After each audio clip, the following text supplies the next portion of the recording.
इसमें हम करते क्या है कि उस संपत्ति को बिना नष्ट किए हुए, इस संपत्ति को बिना नष्ट किए हुए उसका जो मूल्य प्राप्त होता है वो सैल्वेज वैल्यू कहलाता है।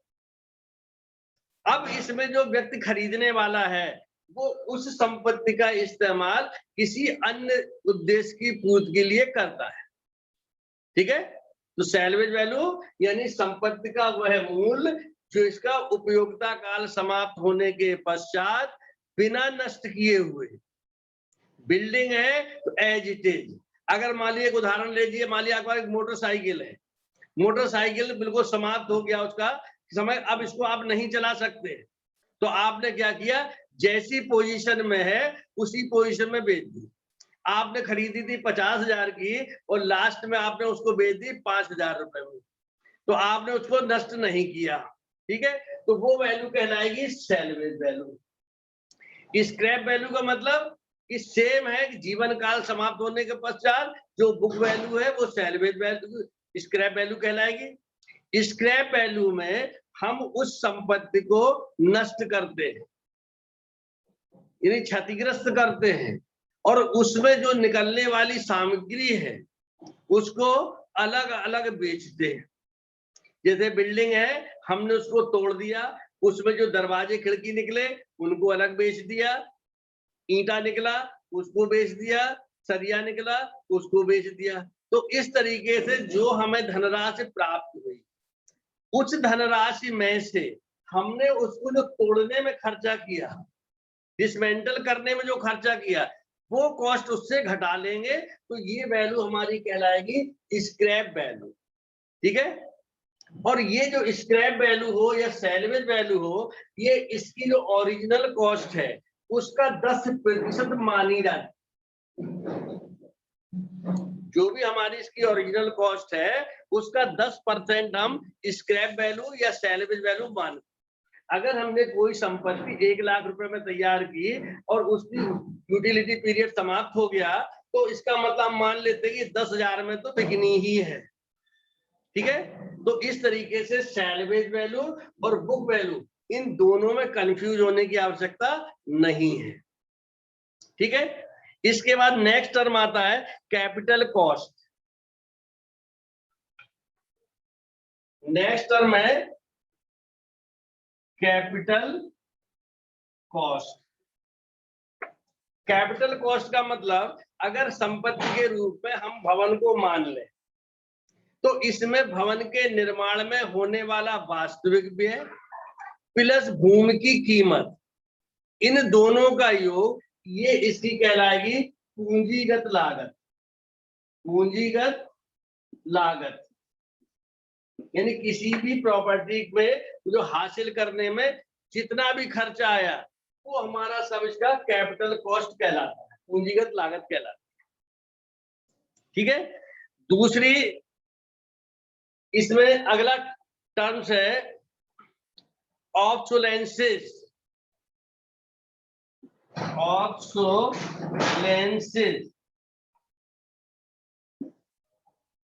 स्पेलिंग गलत लिख देगा, ऑब्सोलेंस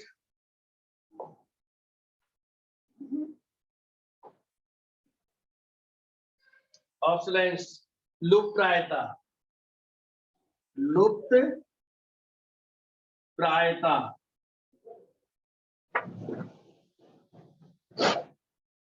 ठीक है, तो ये लुप्तप्रायता क्या चीज है,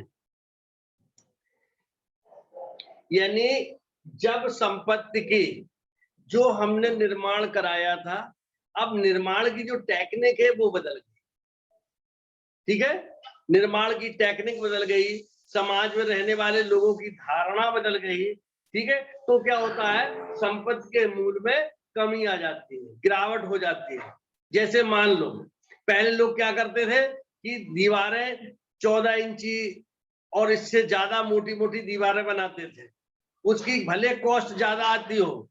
अब आजकल क्या प्रचलन में है कि आरसीसी स्ट्रक्चर बनने लगा, बीच में दीवारें सिर्फ 4 इंच मोटाई की, तो क्या हुआ, टेक्निक में परिवर्तन हो गया, स्ट्रक्चरल डिजाइन में परिवर्तन हो गया, तो हमारी मोटी मोटी दीवारों की बिल्डिंग चाहे वो उनसे लाख गुना मजबूत हो, लेकिन फिर भी उनकी कॉस्ट कम हो गई, मूल में गिरावट हो गया।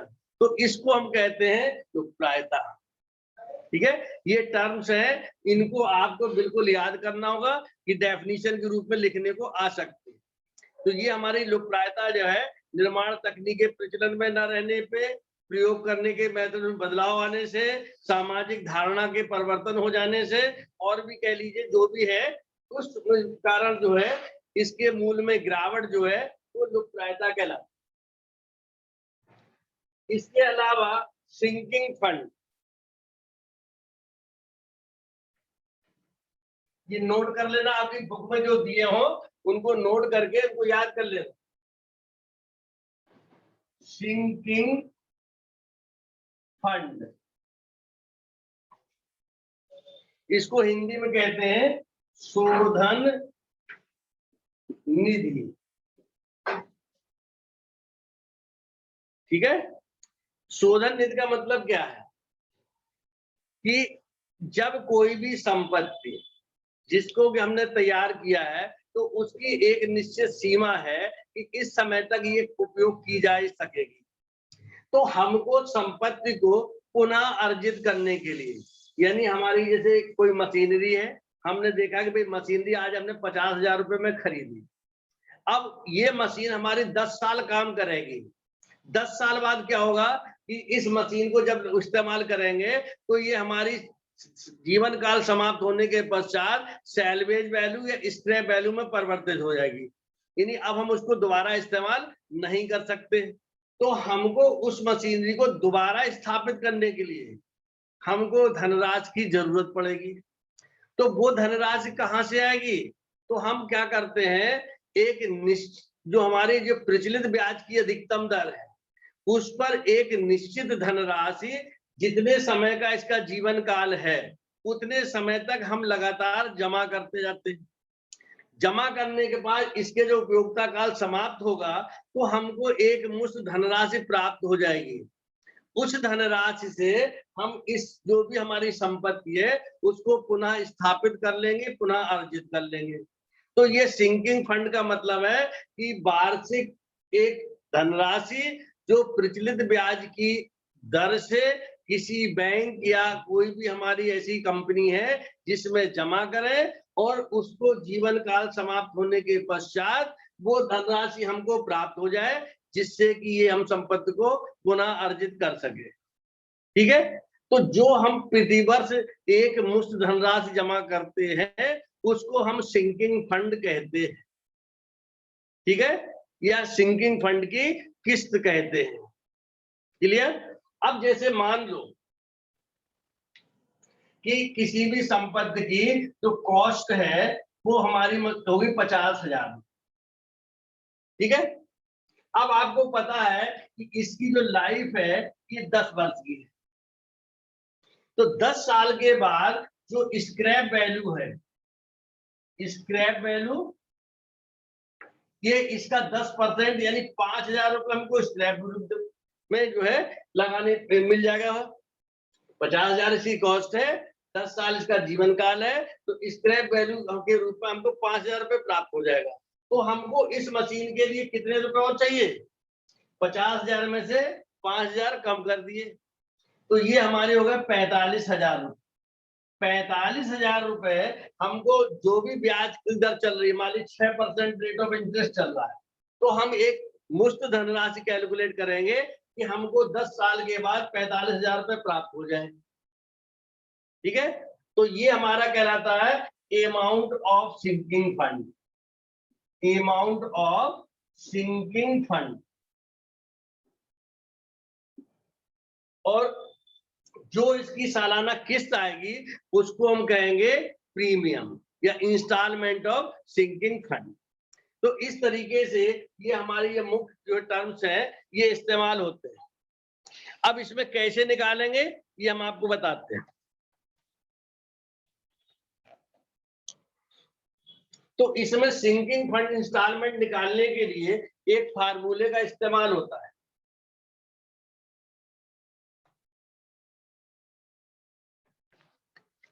ठीक है,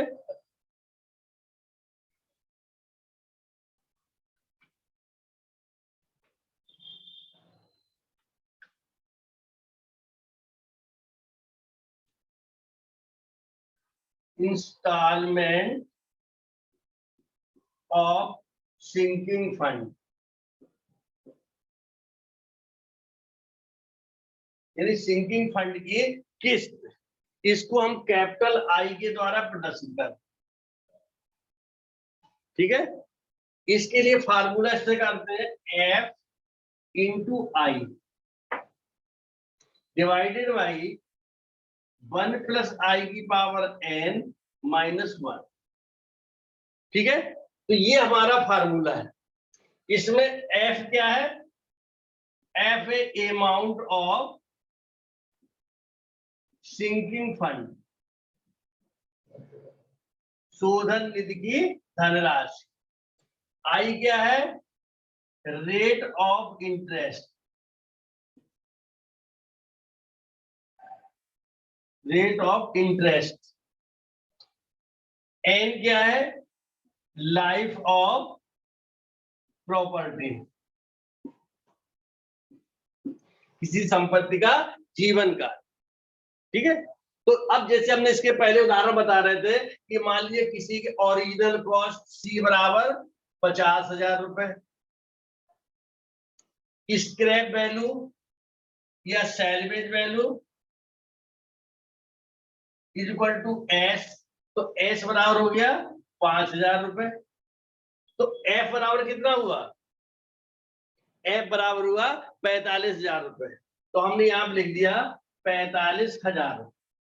अब मान लीजिए वार्षिक ब्याज की दर जिसमें हम जमा कर रहे हैं वो 6%, तो 6% हो गया, तो आई की वैल्यू हो गई 0.06 डिवाइडेड बाई 1 प्लस 0.06 की पावर 15 माइनस 1। अब इसको कैलकुलेट कर ले, इसको जब कैलकुलेट करेंगे तो हो जाएगा 1.06 की पावर 15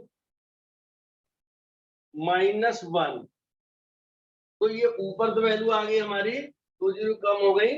अब ये ऐसी लिखे देते हैं 45,000 इंटू 0.06 डिवाइडेड बाई ये आ गई 1.3965।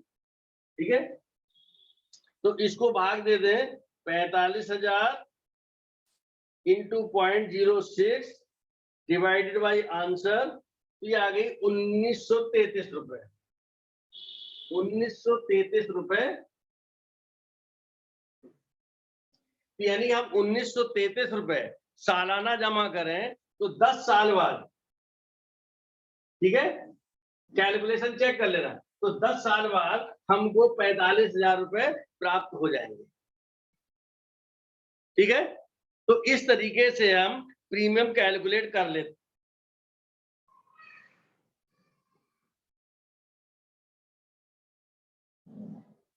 $45,000 इंटू 0.06 डिवाइडेड बाई 1.3965। ठीक, इतनी आ रहा। ठीक है, इस तरीके से जो है इसको कैलकुलेट कर लेंगे। अब इसके बाद नेक्स्ट टर्म आता है ईयर परचेज। अगला टर्म है जिसको हम यूज करते हैं ईयर परचेज।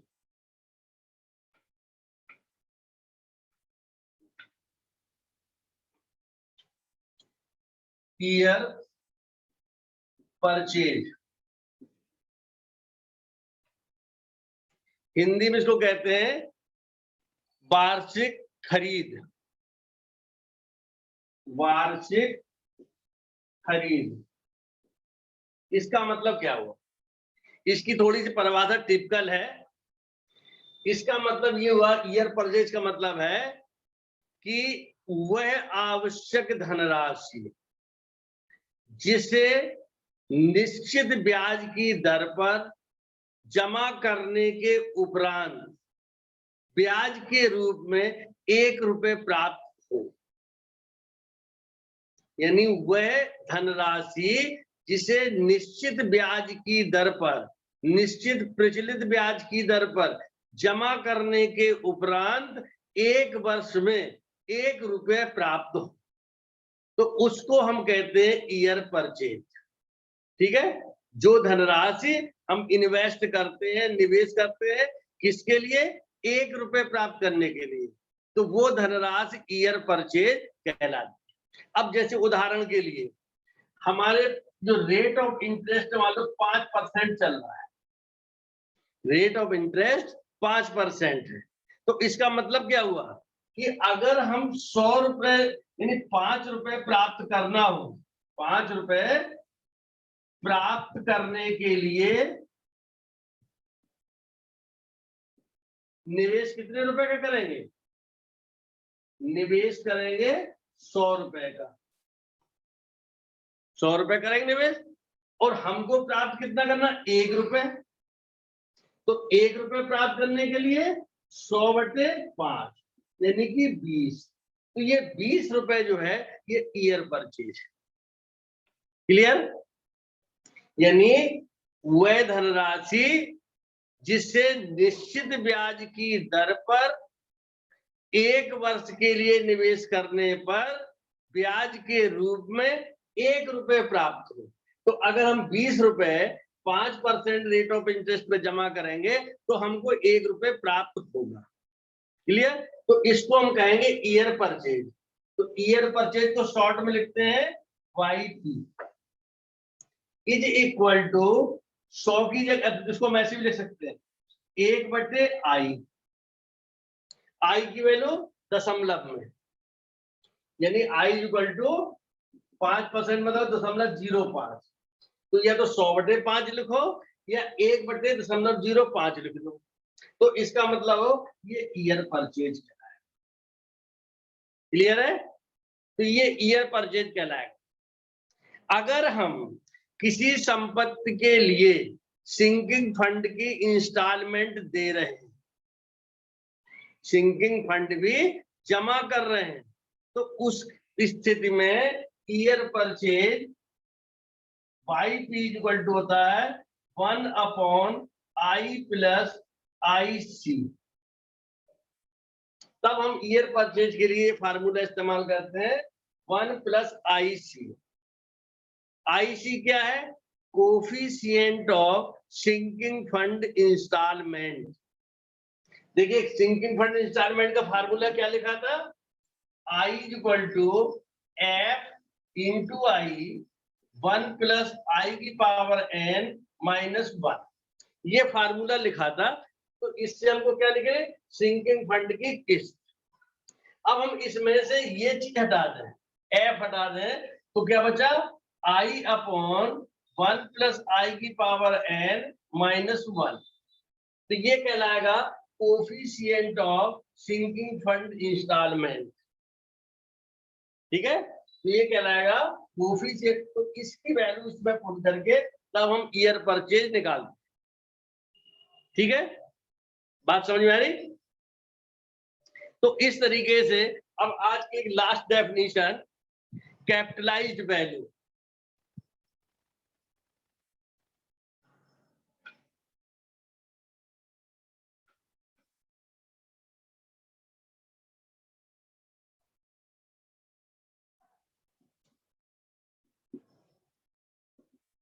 कैपिटलाइज्ड वैल्यू इसको कहते हैं पूंजीकृत मूल्य। इसको क्या कहेंगे? पूंजीकृत। इनकी परिभाषा थोड़ा याद करने में थोड़ी टिपिकल है, यानी किसी भी संपत्ति का पूंजीकृत मूल्य यानी कैपिटलाइज्ड वैल्यू वह धनराशि है जिसे निश्चित प्रचलित ब्याज की दर पर जमा करने के उपरांत ब्याज के रूप में प्राप्त धनराशि उस संपत्ति से होने वाली शुद्ध आय के बराबर हो। कुछ मतलब समझ में आया? यानी किसी भी संपत्ति की कैपिटलाइज्ड वैल्यू वह धनराशि है जिसे निवेश करने पर किस पे निवेश करेंगे? अधिकतम प्रचलित ब्याज की दर पर निवेश करने पर ब्याज के रूप में प्राप्त धनराशि उस संपत्ति से होने वाली शुद्ध आय के बराबर हो। तो उसको हम कहेंगे कैपिटलाइज्ड वैल्यू, पूंजीगत मूल्य। अब इसका मतलब समझिए।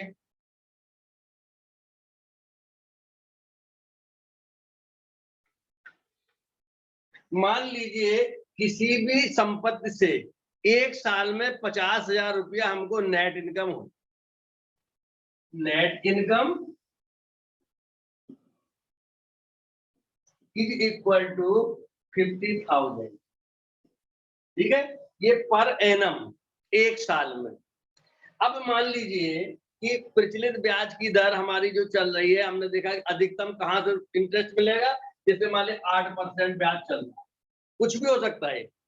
तो इसका मतलब हो गया कि हम यदि 100 रुपए इन्वेस्ट करेंगे तो हमें 8 रुपए प्राप्त होगा। उल्टा सुनिए, 8 रुपए प्राप्त करने के लिए निवेश धनराशि इक्वल टू 100 रुपए। तो 1 रुपए प्राप्त करने के लिए 100/8, और हमें कितना प्राप्त करना है? 50,000 रुपए। क्या प्राप्त करना है? 50,000 रुपए हमको प्राप्त करना है। यानी वह धनराशि जिसको निश्चित ब्याज की दर पर जमा किया जाए और उससे प्राप्त होना एक साल में जो ब्याज प्राप्त हो वो इसकी शुद्ध आय के बराबर हो। तो अब 50,000 प्राप्त करने के लिए 100/8 इंटू 50,000, इसको हल कर ले। इसको जब हल करेंगे तो ये हो गया 50,000 डिवाइडेड बाई 0.08, तो ये हो गया 6,25,000। 6,25,000 रुपए। ठीक है, तो ये 6,25,000 प्राप्त हुआ, ये उस संपत्ति की कैपिटलाइज वैल्यू है। तो ये कैपिटलाइज वैल्यू का मतलब वर्तमान मूल्य कह लीजिए उसका। तो ये हमको अगर निकालना, भाई इस संपत्ति की वर्तमान मूल्य क्या है, वैल्यूएशन क्या है, तो हमने इस फार्मूले से निकाल दिया कि 6,25,000 रुपए। ठीक है, अब इस फार्मूले को फिर समझिए। ये क्या निकली? Capitalise value is equal to, यानी कैपिटलाइज वैल्यू इक्वल टू 100/8 क्या था? Year purchase. 100/8 यानी ईयर परचेज, और ये क्या 50,000 net income into net income. तो इस तरीके से हमारा फार्मूला हो गया capitalise value equal to year purchase into net income. अब आपको ये खाली थ्योरी जो है लगाने की जरूरत नहीं है, सिंपल सा formula, capitalise value equal to year purchase into net income. तो आपकी जो वैल्यूएशन के मेथड है उसमें इस मेथड का भी आपको इस्तेमाल करना होगा। ठीक है, अब इसके बाद में कल आपको बताएंगे डेप्रिसिएशन और उसके जो विभिन्न मेथड्स हैं उनके बारे में चर्चा करेंगे। उम्मीद है कि आपको ये चीज समझ में आई होगी। अब इसके बाद में आपकी जो बुक्स में दे रखी परिभाषा उसके आधार पर याद करने की कोशिश करें, तो आपको जो आज बताया गया वो क्लियर बिल्कुल हो जाएगा। नहीं है तो आप कल जो क्लास शुरू हो उसमें पूछ सकते हो। ठीक है, तो यहीं पर समाप्त करते हैं। Okay, thank you.